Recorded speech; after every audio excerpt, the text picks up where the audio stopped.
Kita ke informasi berikutnya pemirsa, uji coba pembelajaran tatap muka, para siswa tetap menerapkan protokol kesehatan dengan ketat. Para siswa diwajibkan mengirimkan share lokasi kepada gurunya guna memastikan siswa langsung pulang. Pembelajaran juga hanya 2 jam per harinya.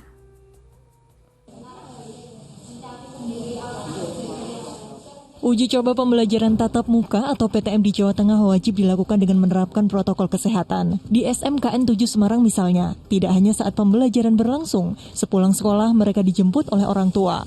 Guna memastikan langsung pulang ke rumah, siswa harus mengirimkan share lokasi kepada guru. Ketika tatap muka seperti ini, mereka lebih semangat tentunya karena langsung bertatap muka dengan Bapak Ibu guru yang mengajar. Mereka bisa langsung menanyakan kesulitan-kesulitannya seperti apa. Pihak sekolah hanya memberlakukan pembelajaran selama 2 jam per hari, yaitu pukul 8 hingga pukul 10.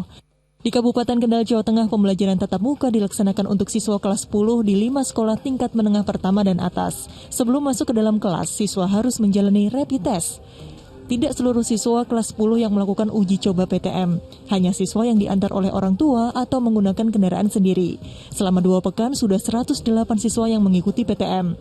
Dari hasil rapid test yang dilaksanakan Dinas Kesehatan kepada siswa SMA Negeri 1 Kendal, ada lebih dari 7 siswa yang hasilnya reaktif. Siswa tersebut langsung dibawa ke rumah sakit untuk menjalani tes swab. Lain lagi di SMP Negeri 1 Purbalingga, pembelajaran tatap muka yang rencananya digelar pada hari Senin terpaksa ditunda karena puluhan guru belum menjalani tes swab antigen COVID-19. PTM akan dilakukan bila seluruh guru dan siswa telah menjalani tes swab antigen dengan hasil negatif COVID-19. Ya, selain uji coba di Jawa Tengah, 14 provinsi lainnya juga telah siap menjalani pembelajaran tatap muka pada tahun ajaran baru atau bulan Juli mendatang. Tim Liputan melaporkan. Masya Allah, segala daya dan upaya terus kita lakukan ya Ustadz untuk mempersiapkan belajar tatap muka karena tak terasa ini sudah 1 tahun lebih kita nggak ada belajar tatap muka karena dampak pandemi COVID-19. Kemudian Ustadz, selain hal tersebut tadi, apa saja sih yang harus kita persiapkan? Kebetulan Ustadz juga memimpin pondok pesantren begitu.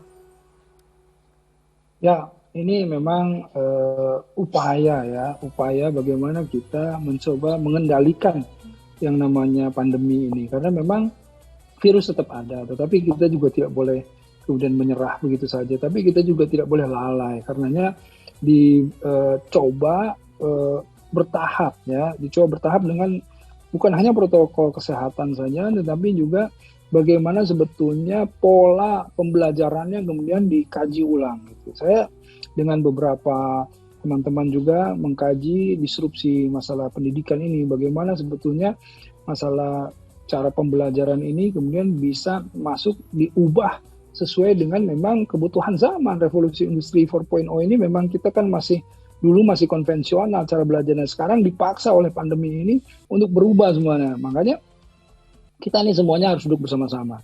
Selain berpikir tentang masalah protokol kesehatan yang seperti tadi, itu sudah bagus protokol kesehatan, apalagi sudah kemudian diberikan tindakan preventif ya, jangan cuma kasih Sherlock tapi live Sherlock, jadi supaya ketahuan tuh si anak kemana saja gitu ya dengan HP-nya.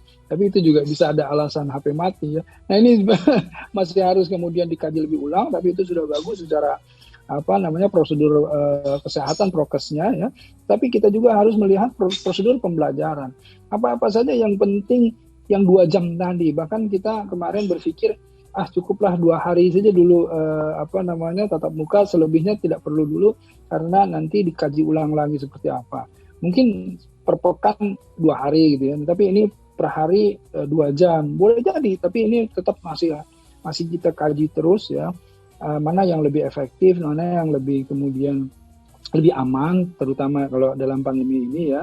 Dan tidak juga kemudian seperti sekarang seperti loss gitu, ketika 1 tahun belajar online ini kita belum dapat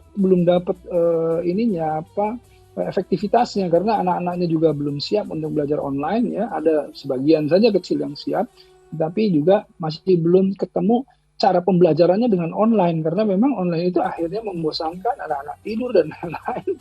Bahkan orang-orang tua sekarang menjadi lebih ribet lagi, lebih repot lagi, karena memang selain harus mengerjakan pekerjaan-pekerjaan rumah semuanya juga harus menuntun anak-anak belajar. Nah ini memang satu PR yang besar, tetapi insya Allah ini satu ujian buat kita semuanya, challenge ya, tantangan buat kita semuanya untuk membongkar, untuk mendapatkan formulasi yang betul-betul tepat ya, untuk bukan hanya menjawab tantangan pandemi, tapi ke depan bagaimana pola pembelajaran masa kini atau yang kekinian gitu. Iya betul, memang tadi Ustadz bilang betul bahwa nggak cuma anaknya yang pusing, tapi juga orang tuanya di rumah juga ikutan pusing karena semuanya membosankan lama-lama kalau memang dilakukan online secara terus menerus. Alhamdulillah, terima kasih Ustadz Erik Yusuf yang telah memberikan ilmu dan tausiahnya kepada kami dan juga pemirsa di rumah. Sampai jumpa lagi di lain kesempatan. Sehat-sehat terus Ustadz. Assalamualaikum warahmatullahi wabarakatuh. Waalaikumsalam warahmatullahi wabarakatuh.